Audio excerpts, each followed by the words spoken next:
Red Ray Gun Limited presents The Benji and Nick Show.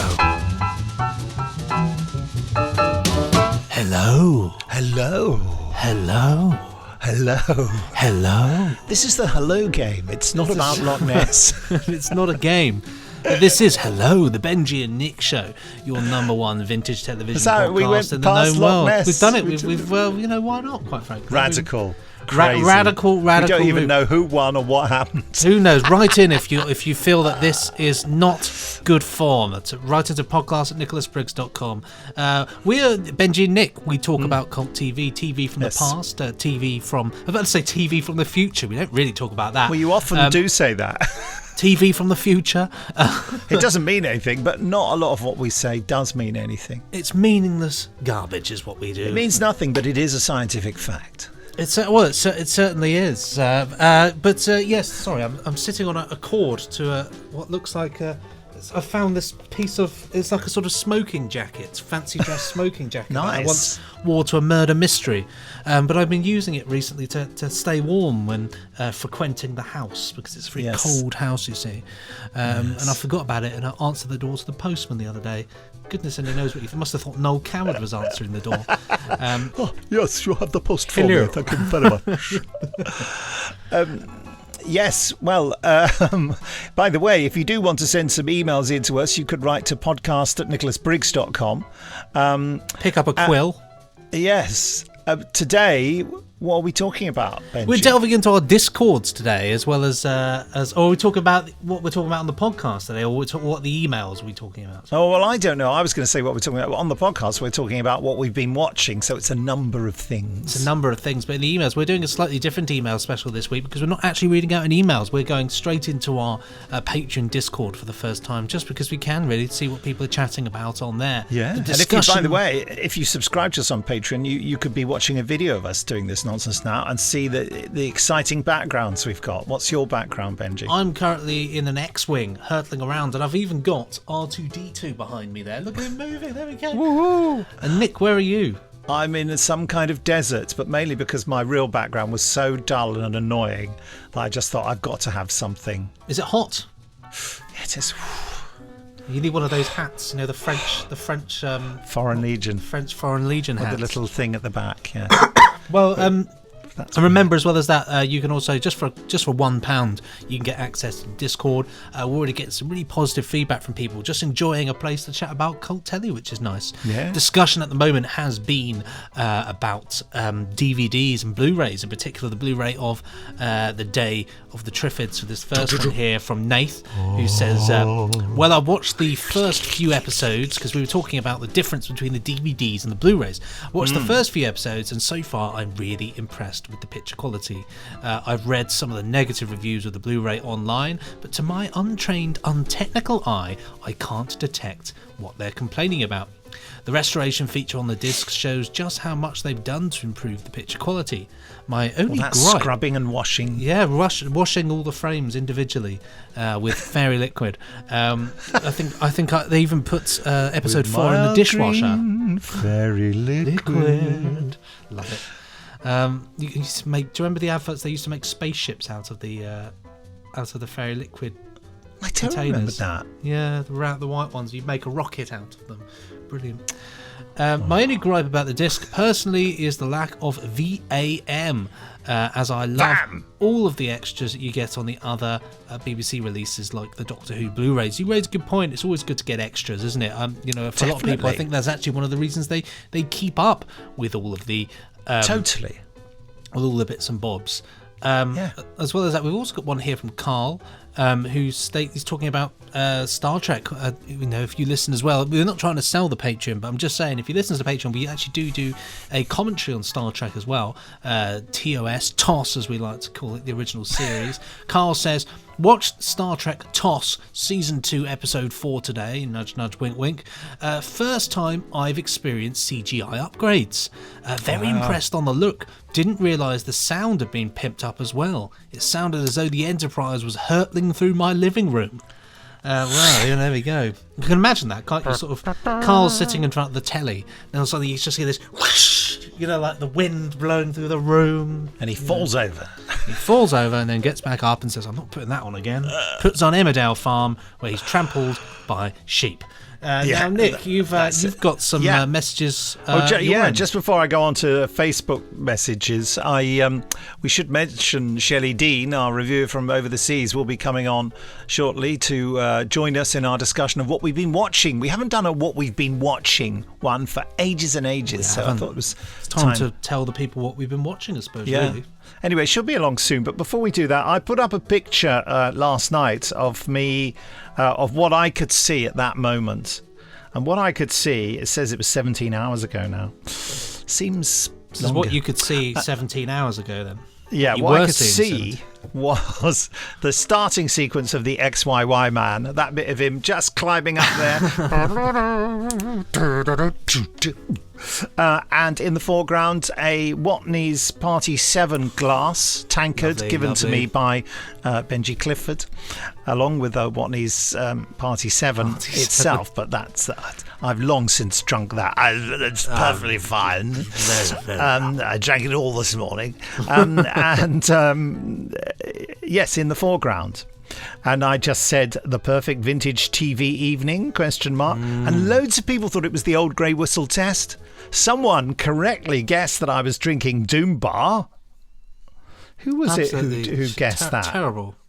Ian Clark said that. We'll probably see your Doom Bar, your beer of choice, and raise you a Sharp Sea Fury. What is Sharp Sea Fury?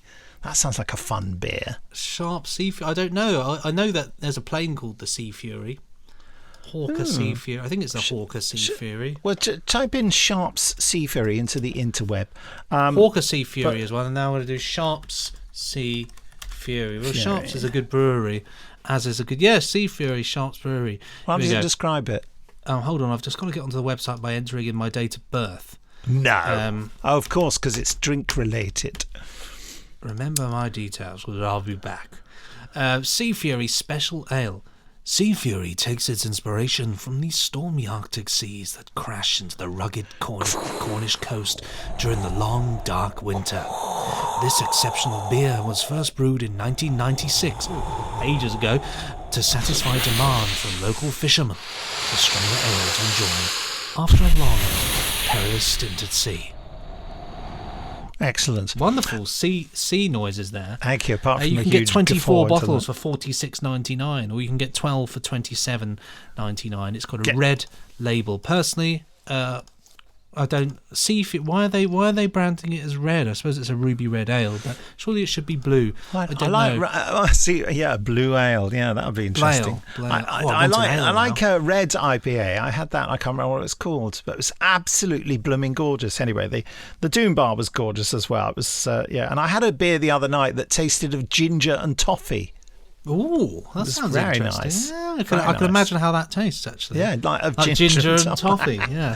Anyway, so many people thought it was either the old grey whistle test or Tales from the Unexpected.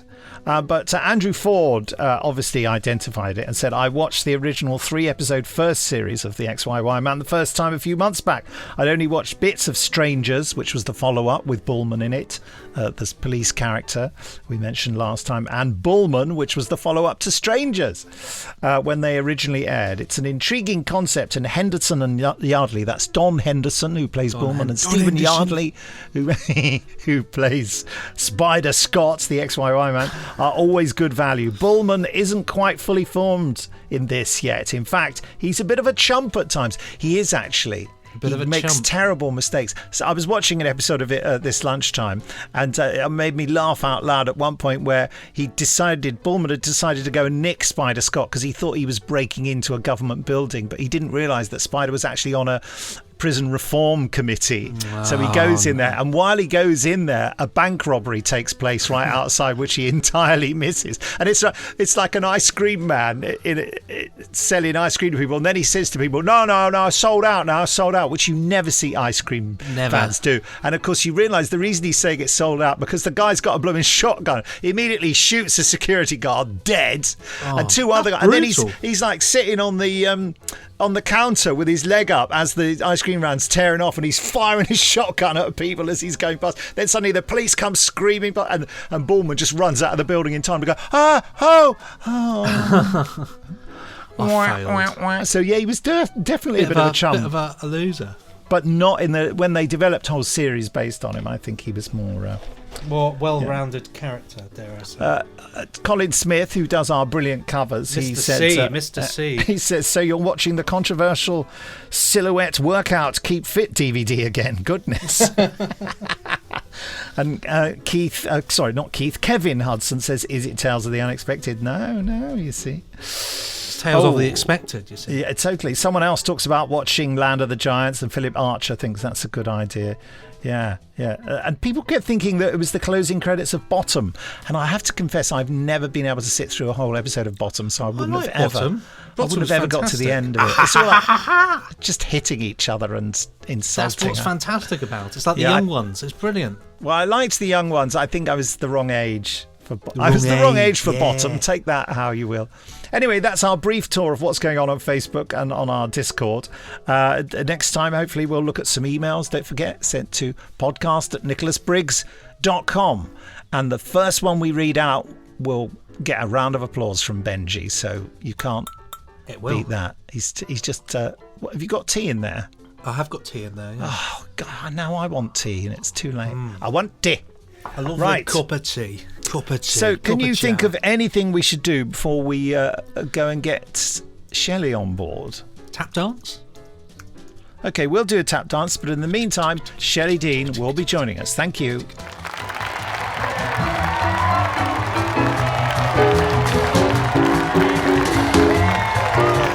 Welcome, Shelley Dean. Hello, Shelley. Hello. Shelley Dean, who is currently situated 3,511.237 miles away from where I am right now. Can you believe that? Wow. And surprisingly, when he put the information in to calculate that, Google said there was no way we could walk that distance. Quite frankly, I think they're lying. There's always defeatists. They're defeatists. We're going to attempt that. If you get on, and that kind of. Go ahead. If you get on a ferry, you could just walk up and down the deck constantly until you probably collapse. Get on a ferry, did you say? Well, a boat, a ship. Go to Southampton. Get a ferry to America. A ship. Go to Southampton, hop on a boat, and mind out for the icebergs. I don't think are there many ships that go, passenger ships that go to America anymore? Let's find out. Ships to America. We're finding out everything today, UK, aren't we? Yeah. Why not? Can I bring my cats on it? That's what I want to know. You can get the Queen Mary. I'm bringing the. No, the Queen Mary doesn't sail anymore. Yes, it does. Cunard's Queen Mary 2. Ah, the QM2 as opposed to the enormous one. It says here, the only way across is the QM2. It last sailed 2021 transatlantic sailings from Southampton to New York. You can go as soon as today. Yes. It set sail today, as when we're recording. Oh my gosh! This. And how long is the passage? 8 nights. That would be nice. All crossings are and now how much 7 does it nights. cost? Really nice. And how much does it cost? It's actually 7 nights to this particular one today. Okay. Oh, they're getting a lick on. Okay, so travelling by couple. I'm going to say $3,000. Couple or by solo? Dollars. So this is the fare per person. Oh, I'd be solo. So let's say fare per person, including meals, assuming 2 people sharing a 2-berth. Okay. So maybe I'll bring Kat with me. Katerina, my daughter, not the kitties. So the cheapest is you could do it from £1,000. £1,000 and £99 on top of that. That's for the inside. It's called. Then Ocean View is £1,299. Sheltered balcony, 1,400. Going up to the Queen's Grill Suite, which is 3,449. But yeah, you could do it for as cheap as £1,000, which actually isn't that bad, I don't think. Well, think of how much a plane ticket costs from here to there. How much does it cost? It's probably about $800, I would say. And that's your basic, not your economy, not your fancy. The way I fly, which is first class, because I get bumped up. Yeah, well, that was a fluke. The only snag here is that the cheapest one here. Fantastic fluke, though. And inside there cabin- and back. How did that happen? Spoiled rotten. How did? Because I was sweet. No, because it was summertime and there's not a lot of people flying business for business, so those seats they're more readily available. But they and needn't bump you up because they have to spend all that extra money on all the extra food and champagne and stuff. So it's. my disposition was pleasant. I don't know. I have no idea. It was Well, just I it think was it's one of those fantastic. things. Yeah, it was one of those things that I Makes and I'll me never- almost believe in karma. all the pictures I took and was sending to you guys, like, look at me, I'm in first class. Living the dream. Living the dream. I'm such a pauper. What? A what? Pauper, poor person. Oh, pauper. Who doesn't fly. Pauper. Oh, yeah. pauper. He doesn't. I thought you said popper. popper. Pauper. A popper. I'm a pauper. A popper. There's something else. Anyway, Different. P-A-U-P-E-R. Yeah. Pauper. I have to say, I think I'd feel quite. I don't know if I'd want to go on that ship because I'm looking at the photos. It looks amazing, but it feels very reminiscent of the Titanic, which actually makes me feel quite eerie. I don't think there's many icebergs I suppose not between anymore. here and there. No, but by the way, they also have enough lifeboats now. They changed the Yes. regulations. That was the I'm problem sure with the they Titanic. did. The Titanic took over 2 hours to sink, mate, and if they'd had enough lifeboats, everyone would have been saved. It's still because would they have been didn't have blooming enough. cold though. You still would have been Yes. horrifically cold. Not as cold as Leonardo DiCaprio got, but Yeah. Yeah, well, there was room on that door. Let's be real. yeah, that's true. She could have fit him up there. She there was just room on that spread door. out. Kate, you selfish woman. person, you. So anyway, Shelley. Anyhow, what I'm going to is- be there in 8 days. Is that how long it's going to Yeah, take? 8 days time. So we 7 better nights, hurry 8 this up days. so I can go hop on the ship that's Yeah. leaving today. I think it's leaving from Southampton. I think is that, or was it leaving from New York? I think he said it was leaving from New York. Oh, I'll find out. He forgot already. It's I'm so glad we're going into all this detail. The Queen too Mary. bad the show that we're not any one of the shows we're talking about today has anything to do with a ship. Like Yeah. if we were doing Horatio Hornblower or something, Yeah, then it would there's be no like segue pertinent. possible, is there? There's no link at all. Does look Well, I am going going to segue in my very uncomfortable own way. Yes. Which is we're going to talk about this week's patron papers. That's my theme, I guess. So jumping off from last week where I talked about the Guinness Jumped Book of off. World Records title that Big Finish just received, Yes. there were a few more patrons who wanted me to share that they too are going for some titles of their own. Wow. So we're going to start with Hugh Mcilroy. Yes. He is going to be attempting to grow one of his fingernails long enough to beat the current title holder. Oh. Her name is Lee Redman, just for the record. Her Good old longest longest individual fingernail Yes. grew to 90 centimeters. Far too long. And for those of us in America, that's almost 3 feet long. Oh so. my goodness. Good Ew. Lord. And that was like all of her. Like she had all of them. Oh Like, my goodness. It's What if you had an felt. itch? Oh, well. I was actually, once when I lived in LA, I was in a chicken restaurant. Yes. And there was a Is woman that a restaurant sitting. run by chickens? Yes. Which table would you like?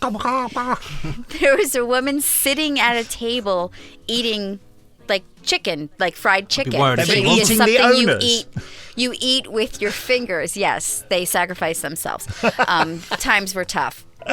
So she had these nails that were like the kind that just like curled up and around, like they were. And I was watching her try to eat, like she was picking meat off of the bone. You know, because when you eat fried chicken, you eat it with your hands. So she was, and I was thinking, I was going into so many different places of like, well, how can she do this with those nails? How can she do that with these nails? So yeah. I want to say. anyhow- I want to say wiping. That was that was this in my statement of how do you do this Yeah. with those nails. I mean, Benji. Horrific. Just horrific. Yeah. This is not what Okay. people want to listen to. No, so anyhow, we're going to go right back into it took That is the best moving on line I've ever heard. Yes. This is not what people want to listen to. And it's suddenly, oh yeah, you're right. You're right. So it took Lee 30 years to accomplish this feat, so we're going to be keeping tabs on Hugh's efforts whilst he's growing his nails. So, moving on. Yes. Now, the current world record for running the fastest mile. Sorry, Nick, am I boring you? It's quite hot. He's yawning It's for hot those in who the aren't desert. watching. Hot. You're not meant to draw attention to things like that. Well, there are people watching this. So. I'm a very old cur- man, and it's 3:00 in the afternoon, and that is prime nap. That's nap time. If I'm not fully engaged at 3:00, then it's trouble. Okay, I'm holding on to the desk to stay awake. Yes. All right. Well, you just close your eyes for a minute. No, I'll be done in a that's little fatal. while. So the current world record for running the fastest mile is 3 minutes and 57.9 seconds. Right. Which is crazy fast. Our patron, Michael Young, is going to start training to beat that record. Nice. His trainer is recommending that he start slowly and at least try to beat his current time, which is 15 minutes a mile. So he Somewhere should be to go. reaching his goal in probably about the same amount of time as Hugh takes to grow his fingernails Perfect. long. Well, It'll work in, you know. that So- coincides nicely. Yeah, we'll watch them with that. Record breaking. Last but not least, Charles Coffin actually had Guinness reach out to him. Mike, So- next door's cat. No, sorry. I nearly said Okay, my cat. yes. Yes, Guinness went meow. She's They so would cute. like to give Charles an award for binge watching in its entirety the longest running animated sitcom, The Simpsons, all in one sitting. So let me break those numbers down. There are 779 episodes in total. Wow. That's roughly 272 hours of a runtime, which is 11 days. And only half of it's worth watching. Well, Charles competed this feat without having any idea that he was setting a record. He was just watching a regular good time. telly, and the time just passed. So, Couple of as Duff Bart beers, Simpson easy. would say, cowabunga, dude. Hey, love it, love it. And that's it for those guys. And as always, we'd love for you to come and join us over on our Patreon. And for as little as £1 per month, you can be a part of our Patreon family. It's true. That's it. It doesn't take At that- 7 days to get there. No. 8 and nights. just for I'm that just blatantly teeny tiny, yawning now. Yeah. And I'm going to start yawning because it's going to be that trigger where you see someone yawn and it creates everyone yawning and then, yeah. So for just that little bit of £1 a month, you get tons of perks. One of those perks is you get to listen to our other weekly show, which is called TV Dinners. And over there, we talk about our next favorite thing after vintage telly, and that is, of course, food. Goldfish. Oh, fish, yes. You Glorious call it food. goldfish. Yes. We share recipes with you. We have discussions about food in general. We make strange sound effects when we mention olive oil. Oh, yeah. That's the squashing together of That's olives. the That's it. squashing olives. Olives. And if you could only see the video, we do a fantastic action for it. We get to talk about the differences between UK food and American food. Oh, yeah, it's very confusing. One's And very yeah, slimming, last one week- isn't.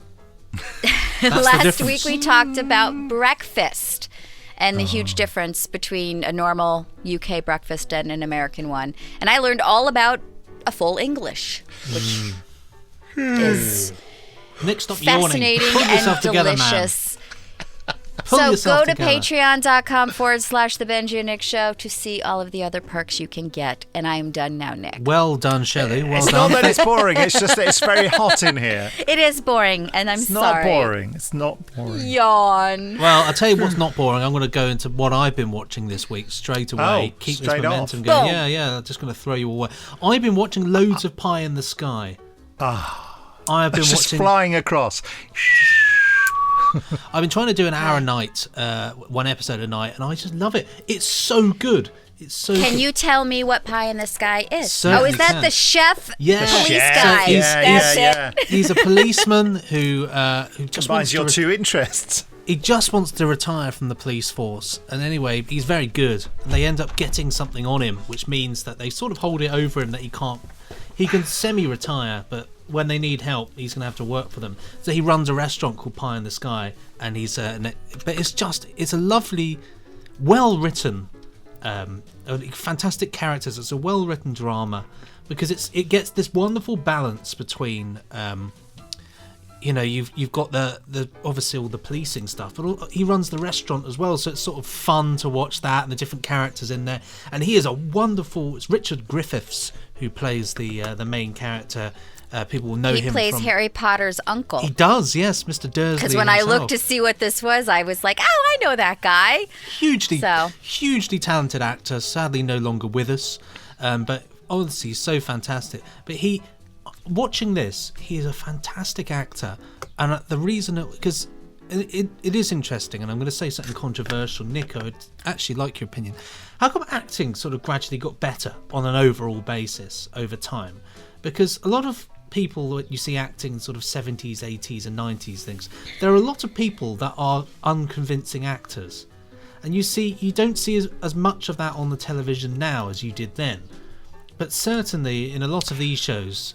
Yeah, that is a very good point. Someone made that point to me about I, Claudius. They say I, Claudius is amazing, but I think it was Rob Shearman, my mate Rob Shearman. He said, but there are still some of the bit parts in it are poorly played and really bad. And he says, whereas you look at more modern television and everything is taken care of. There's no one who lets the side down. But in a lot of those old shows, sometimes a lead is slightly miscast. I mean, like watching the XYY Man, recently the woman who plays the sort of crime boss's daughter who has an affair with the XYY Man, she's very pretty. Sorry, I don't know why I have my voice break. She's very pretty and I love her. She's very pretty. And tall and statuesque, but her acting, she was cast because she was pretty, and I'm sure there were pretty actresses who could act as well, but you know what I mean, that she wasn't that good. It's slightly embarrassing. She's not really good enough to be in a TV series. She just doesn't cut and the here mustard. she is now. Hi, lovely. I loved your performance. I think there's always what's the word? An impetus to improve acting skills at drama school, and for people to learn more, and also for styles of acting develop over the years and are becoming more and more realistic. I mean, like Shelley's made mention of this with watching some of the shows that we liked from the past, and you say the acting's very stage-like. Because quite often there they are, they're acting continuously in a whole scene for half an hour, multi-cameras, and the actors really start, they're talking at this pitch, whereas now it would be close and they just do a single camera shot and they would edit and, so... Well, there's such a difference between acting on stage and acting for camera. Totally. So I think that's a very good point, because it when you think back on like movies from the 50s and 60s, people are always acting. Well, I just sounded like William Shatner. You did. It's very. I didn't. He would have been in those movies, so exactly. That's completely valid. But it's just such a different now. Well, flash forward 50 years, of course. Now it's people. The method acting becomes a whole different aspect too. Brings in a whole different aspect. So yes, I think a lot of actors have seen, the change in style, and they emulate that, don't they? And absolutely, young actors have watched lots of really good movies, and they aspire to that. Whereas, of course, the actors from the 70s had been watching theatre and movies from the 50s, learning from that, and learning from people from that background, of course, as well. And it's also fascinating. I mean, this is something I'll touch on when I talk about one of my programs. It'll be fascinating to see in 20 years' time, long after I'm dead, when people will look back at the acting stars today and go, "What?" Oh, of course, yeah. You don't think of it at the time. And I mean, watching this was late 80s, 90s program. Richard Griffiths is fantastic in this because his acting is it eclipses pretty much everybody else in this, in the sense that he plays it, not understated is the wrong word, but he plays everything in a sort of way that when somebody else is talking to him, he's sort of playing it in a way in which you just believe everything he says. He encompasses the character. He's not just saying lines. You just feel that he's thinking and he's reacting, and you get other people who will sit and talk to him. Hey, there's been a murder of this guy over here, And he's yes, well, tell me, what were you doing? You know, everything about him is this level of like, you just feel like he's a really real character and a believable guy, a character with a fantastic, a pure moral compass as well. It's got some great, supporting actors in it as well. It's just, honestly, I really think it's one of those shows. I call it feel good telly. Like, you watch it and it leaves you smiling at the end, even though the story can be dark. It's got the kitchen elements and the chefs, the restaurant elements. It's wonderfully disarming because you go away from it and then it ends on, something's. Because he's always juggling his life between having to deal with a crisis in the police force, then he realises he's got to cook for a whole restaurant full of Japanese businessmen in the evening, and so it's all that. It's just, honestly, I really recommend it. It's superb telly. I've just fallen in love with it. Are they standalone episodes? Sorry, Nick. I mean, I'm only on series. Or are they like soap opera-y kind of? So it's got a very loose sort of running plot throughout it, but they're more or less It is the crime of the week, isn't it, each time? It's the crime of the week, and the stuff in the restaurant going on. Runs for 5 series. It was phenomenally popular on the BBC. I remember everyone loved it. Yeah, it's just very good, and it is just good because it's not that it doesn't take itself seriously, because it does, but it has a great sense of humour, and little things that maybe he's a huge man. He loves his food. His food is his real passion in life, and he's married to an accountant who hates food, and she couldn't care less about it. So she doesn't even want to eat his cooking. He's there. He's like, Margaret, I've made this wonderful pie, and it's got loads of things in there. And he'll look up, and she's asleep. Like that. And it's, I love it. I really, honestly recommend it. It's just lovely. It's really, if you want something that's not too serious and not too. The line of duties of this world, which is obviously eclipsing the country at the moment. Everybody loves it. This is just... Which Shelley hasn't heard of.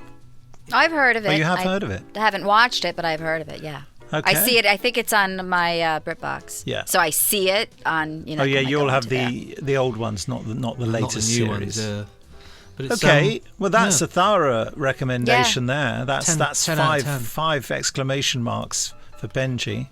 Yeah, you wait until he's you hear giving my it 10 out of 10. He's changed the marking system. I give it 37 out of 37. 37 out of 37 and 2 cucumbers. Now we'll come on to my next one later off. Which out of you two would like to go first? Go on. Well, I'll jump in. Yeah. Because we're bringing it to I'll bring it to modern times. Oh dear. No, nobody wants to hear that. I know, but I'll do this quick because I know you're not, neither one of you are interested in this. But The Falcon and the Winter Soldier, which is on Disney Plus, which forms the vast amount of the cover artwork for this podcast, because it was clearly the better quality picture for Colin to use. So I know you guys aren't big Marvel people, but when Endgame came out, my daughter and I decided to rewatch all 21 Marvel movies. Oh, wow. Prior to Endgame coming out, just to because having watched them over the years, you forget. I mean, I'll forget something I watched last week, let alone 10 years ago. So we did that. We did them in the order that you're supposed to do them in, and we watched them all. Finished right before Did you go? Endgame. Hold on just one moment. Sorry to interrupt you. Let me just stop you there. When you say the order they're meant to go in, is this chronological order or order of release? Chronological order. Cool. Oh. Okay. Yeah, there's a difference. Well, that's, I think, what Benji was alluding to. So Spider-Man in the Stone Ages, then, basically. Yes. Good enough. Notice I said Spider-Man. I know you did. Well, it has to be an origin story, so that must be the first one. There must be somebody around in those times. How early does it go? Is it just as early as that one, which is Captain America back in the war or something? I don't remember, but probably. Good enough. I just don't remember because there's 21 movies, so to be able Benji to wants you to detail the order of I them know. right I now. could, you to but reenact we'll the films. lose everyone we've already lost when I started talking about this. So Okay, I'm anyway, just gonna, back to that. Yeah. I'm going to rush through it because I know this is not of interest. So that being said, having watched all of the movies to get to the end, the last one, was much needed. because as we were watching the last one, we were like, okay, that makes sense because such and such happened 5 movies ago. So here I am watching The Falcon and the Winter Soldier, and I'm going, who are these people? Why? I don't know who this character is. I don't remember. I know there's somebody, but so I actually had to go back after I finished the first run and do research to read up on who these people were. And there was like one character that I was like, oh, that's Peggy Carter's niece, and that's why she cares about Captain America. Like, I went through this whole thing. So it's good if you like Marvel. It took me definitely 3 episodes. I got like 2.5 in, and I went, no, I'm not watching this. And then I thought, I went up like another week, and I went, I'll just freaking watch it. So then I just kept watching it. I mean, there's only 6 episodes. It's good. I love the 2 main guys, which are Sebastian Stan and Anthony Mackie. They're just fantastic actors, and their chemistry is just so adorable. I love it. But as far as a storyline, it's kind of convoluted and kind of weird. And if you hadn't watched any of the other stuff, it would be. I would think be difficult personally, to follow. You would be like, who and why should I care? And it's all superhero stuff, presumably. Yeah, and politics. And politics. And because there's a lot of superheroes. Anthony Mackie is an African American man, and he is best friends with Captain America in the movies prior. And when Captain America, spoilers, sorry, Captain America ends up giving, Anthony Mackie plays the character, the Falcon. And he doesn't have any superpowers himself, but he has this sort of thing built for him that are fly, wings, and so he can fly. Yeah, I've seen that. Yeah. So Captain America bequeaths his shield to him when he isn't Captain America anymore. And so Anthony Mackie is really struggling, or the character Sam Wilson, I think is his name, struggles with whether or not America wants to be represented by a black man.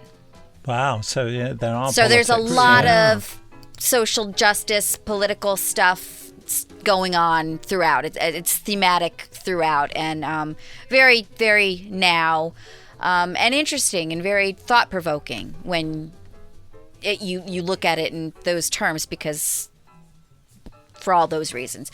So I'm going to give it a 3 out of 5. Just because nothing sensational, nothing great. But I like the characters. I have a huge, massive crush on Sebastian Stan. If you're listening, yes, hold on. Because I'm sure he does listen to the Benji and Nick show. I think I can hear him calling me. Hold on. Yeah. No, but seriously, it's good. It's a nice. He's not going to call you after giving it 3 out of 5, is he? Yeah. No. So. Well, I mean, do you reckon in this Marvel universe, do you reckon anybody ever just stops and thinks like, do I really need to be a superhero? Like, I know that I've got the power to create a soup out of the palm of my hand, but does America in particular, does America need another superhero? Well, like, couldn't they spread it out a bit? You know, so look, we've got 56 people here guarding New York City. I'm just saying, would it be so much trouble if you just nipped to Paris or something? Just help them out a bit, must be a fortress. I think you're, not showing any respect for the superhero genre. My favourite superhero is Powdered Toast Man from Ren and Stimpy, and that's as far as it goes for me. There you go. He wears a pair of underpants and he flies backwards, and he's made of toast. What more do you want? I like superheroes in suits, the Champions, 1960. Yeah, well, that's a whole exactly. Real superheroes wear suits. You can etch that on my underwear gravestone. On the outside. Yeah, it must be awfully uncomfortable. Unless you're Richard Madeley, who makes it a point of saying he doesn't wear any underpants, even though he wears jeans. He's a presenter, Shelley. Okay. And why do we know he doesn't wear underpants? Because he tells people, because he never people. stops talking. He never stops talking, but yeah, just very unusual. Nick, what have you been watching? Underpants? Underpants, that's it. Just on a sort of like a trophy stand. No, I've been watching, as I mentioned, set myself up for this show, Between the Lines and Doctor Who: The Space Museum. Doctor Who: The Space Museum is a very early, mid-time William Hartnell adventure, black and white. It's charming, but a load of old rubbish. The idea is that the Doctor and his three companions, Vicky, Barbara and Ian, arrive somewhere, and by the time they've walked around this weird space museum, which includes a Dalek, by the way, just to hint to the audience what was coming up in the next story, and they get their hopes up. They find right at the end of the episode, they find themselves as exhibits. And then later on, it's revealed in the story that because of a small device about the size of half an inch got lodged in the TARDIS console, it made them arrive on a different time track. So they spend the whole story trying to prevent the inevitable thing they saw from happening. And since Doctor Who's still going now, allegedly, you can see that they did succeed. But I mean, it's spoilers. It's really there's some really bad acting and some. The interesting thing is that the two lead villains are miscast around the wrong way, and the actor who plays the main villain clearly should have been playing the henchman. And the funny thing is that actor whose name escapes me used to be in Freewheelers, which just playing a sort of crook in that, and it's just very clear that it should have been cast the other way around. But anyway, I think there was just like in Doctor Who: The Power of Kroll, when it's very clear that the villain and the sidekick again are cast around the wrong way. What's the name of the actor in Power of Kroll, Benji? I'm on Space Museum at the moment, but it's a different actor. This is the one he played the Warlord and the and Morbius. I can't remember. Gosh. Philip Maddock. Philip Maddock, of course. And in The Power of Kroll, Philip Maddock is like the second villain, and there's another guy who played the criminal who's sorted out. This is so long-winded. The Keller machine in The Mind of Evil. That guy. Yep. And those two are cast the wrong way around. Clearly, the Keller machine guy should have been the sidekick to Philip Maddock's villain. But then they probably... I think it was just a cock-up. They got the names the wrong way round on the call sheet. But maybe as well they might have been like, we've had Philip Maddock do a lot of stuff for us. Maybe we need to give somebody else a chance. But he's still in it. That's what I'm saying. Anyway, right. The Space Museum is a similar thing. The friendly aliens, the Morlocks, are the bad guys. Morlock comes from H.G. Wells, doesn't it? The Time Machine. Morlocks, aren't they? Are they Morlocks? I think they're Morlocks. I think you're right, yeah. Well, the Morlocks are just big fat blokes in white suits with funny haircuts. Morlock in the Time Machine. Thank you for putting that right for me. And the good guys have two sets of eyebrows. One of them played by Jeremy Bulloch. Anyway. Jeremy Bulloch played Tor. It's a very poorly written piece of work, I would say. It's fair. It's fun, though. It's just like when they spend about 15 minutes walking down 2 feet of corridor, which really annoys me. And that is not an exaggeration. I think it's longer than 15 minutes, actually. But they think that the audience won't notice because they've got lots of smoke around. But it's clearly the same 2 feet of corridor. Never mind. The other thing, the important thing that I watched is Between the Lines, which was a 1990s crime series that is... It's got the word line in it, although with an S on the end. So when Line of Duty came out, which is all about anti-corruption in the police, police officers investigating other police officers, I thought, didn't we have a series about this a couple of decades ago? And Between the Lines is basically the 90s version of Line of Duty, or rather, that they chose to Line of Duty Line of Duty is the current version of Between the Lines. It's almost exactly the same setup, and this brings into play what Benji said about acting styles, because I remember when it was on, it was absolutely cutting edge, ultra realistic. We felt like we were seeing real life, and even though it was shot on film and quite stylishly done, compared with the Line of Duty, it looks so stagey and so cod. I mean, they do largely do the plot of the week, although there are some continuing strands. And there's so much inappropriate, what we would find inappropriate addressing of the issues of sexuality, of gender, or of women, feminism, and of race as well. And they try to tackle all those things in a very, quotes, modern way. And even though it's just a couple of decades ago, it's so painfully out of date. It's far more painful, and I'm not sure why, than watching something from the 50s or the 60s or the 70s even. With blatant, trying to touch on it, but just being it. Yes, it's somehow... So it's interesting, and it's on the BBC iPlayer for some reason. I think the reason is because of COVID, the BBC aren't making enough stuff, and I'm absolutely flabbergasted at the old programmes that the BBC are putting on in prime time because they've got nothing new to put on. Yeah, it's amusing, isn't it? It is. My mother made a comment about why it's not really worth paying the licence fee because we're just not getting value for money at the moment, you know. I mean, it is. I mean, you know, one could say that. I mean, I personally don't care because I actually love all the old stuff. So if anything, it's a bonus for me. Well, I was delighted to see Between the Lines on the iPlayer, and I haven't quite finished it. I think it's only the first season. Interestingly, or not interestingly, the picture they've got on iPlayer is for the second season. So it's they always do things it's a different like that. lineup of characters. Isn't it? So you think you're going to be watching one group of people, and it's a totally different group of people. It's a largely different. There's three main characters, but they're two different characters. One of them is Hugh Ross. Oh, great. Who's been in a lot of Big Finish stuff and played a regular in Countermeasures for us. Anyway, there you are. That's my summing up. So, hold on. So I give the Space Museum 2 exclamation marks, and I give Between the Lines 3 exclamation marks. Good enough. Well, I've got something just quickly to give 0 exclamation marks. I thought it was dreadful. Duty Free. Yeah, well, I could have told you that, mate. Oh, I just thought I'd watch it. It's a sitcom. I'm in the holiday mode at the moment, so I want that feeling of being abroad. I want that feeling of something nice and. Well, this wasn't filmed abroad, was it? It was all filmed in a blooming studio. I know that, but I want the feeling. Nick. So I thought I'd watch this. You know, a bunch of expat kind of Brits heading out. At this particular stage, I think they're just on holiday in Spain.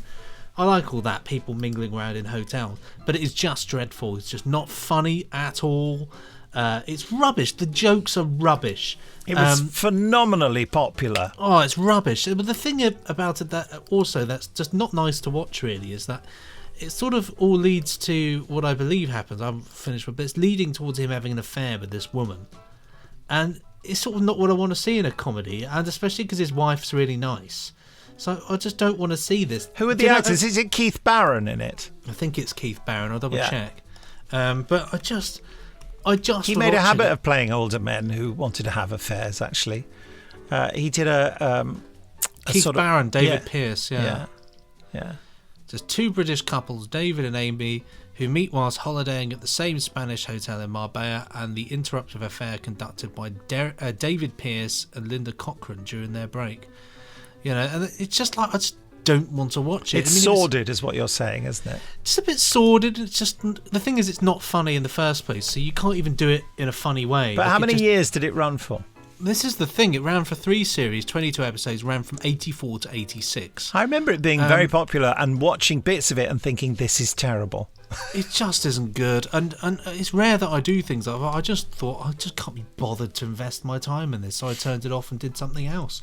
Because I just thought, I'm wasting my time because this isn't making me laugh. And I would say that it doesn't take much to make me laugh.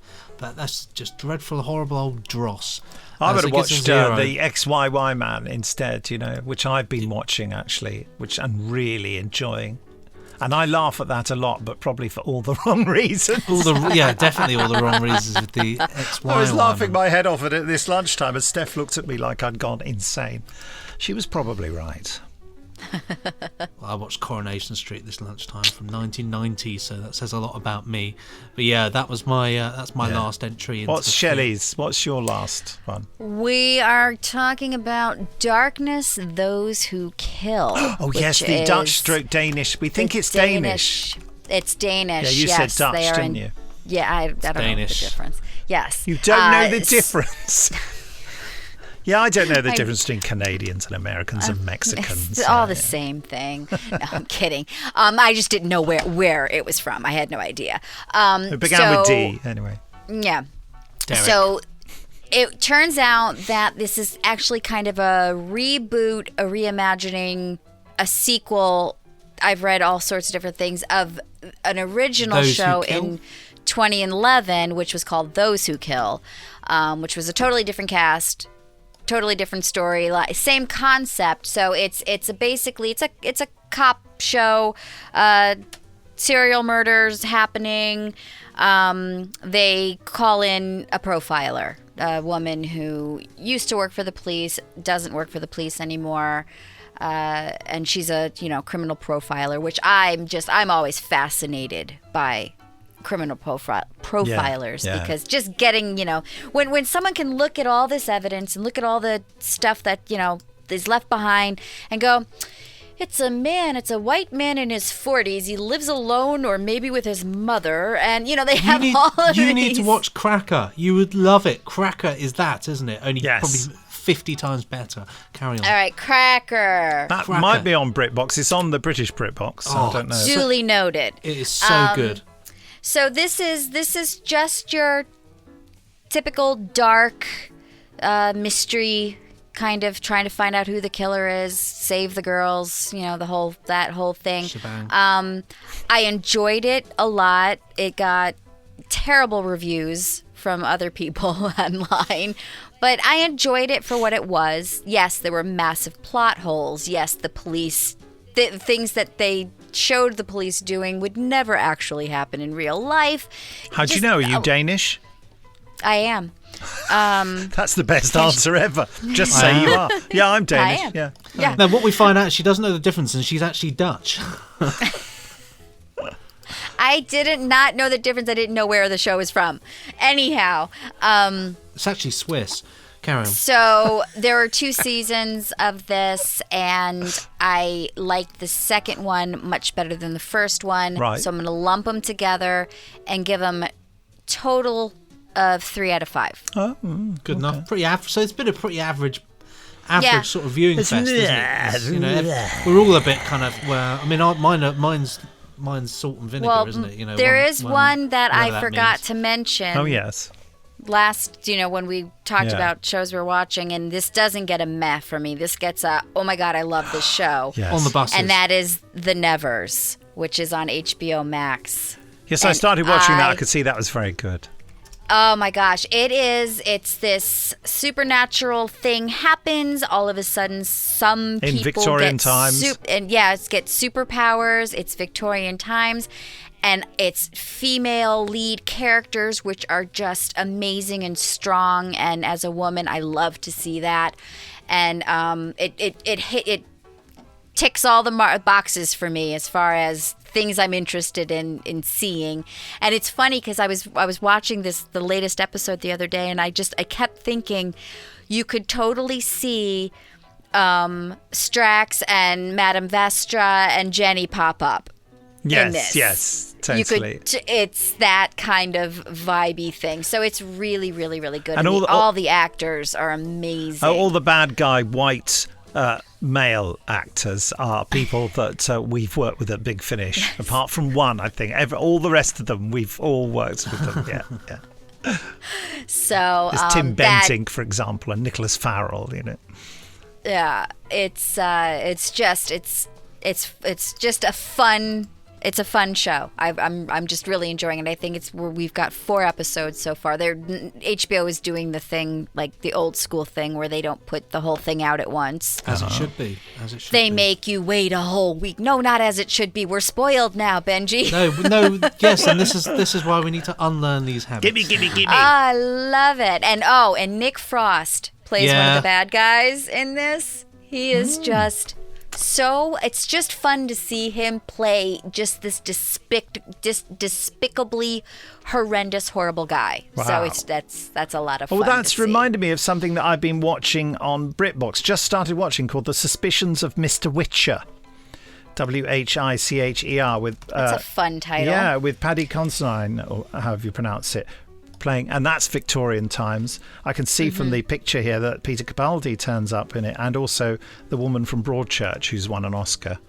What's her name? I can't remember her name. Famous. On the pictures. No, yeah, Peter Capaldi. Oh, Olivia Colman. Olivia Colman. I was thinking Cole. I can never remember her name. No, I'm like, yeah, her. But that one. Yeah, her. Yeah, that reminds me of that as well. Yeah. Something else I've been watching on Netflix is Timeless, which I started to watch maybe a couple of years ago and thought it was really dull. But actually, watching it again, I'm really getting into it. It's quite pleasingly crass. I like all the bits in between, like where one little change and then they go home and I can't remember it's a time traveling series where there's a conspiracy to change time and we don't know why. So they're going back to try and stop someone who's got a super duper time machine, and they've got a rattly old silly one they call the lifeboat. It gets more and more interesting as it goes along, actually.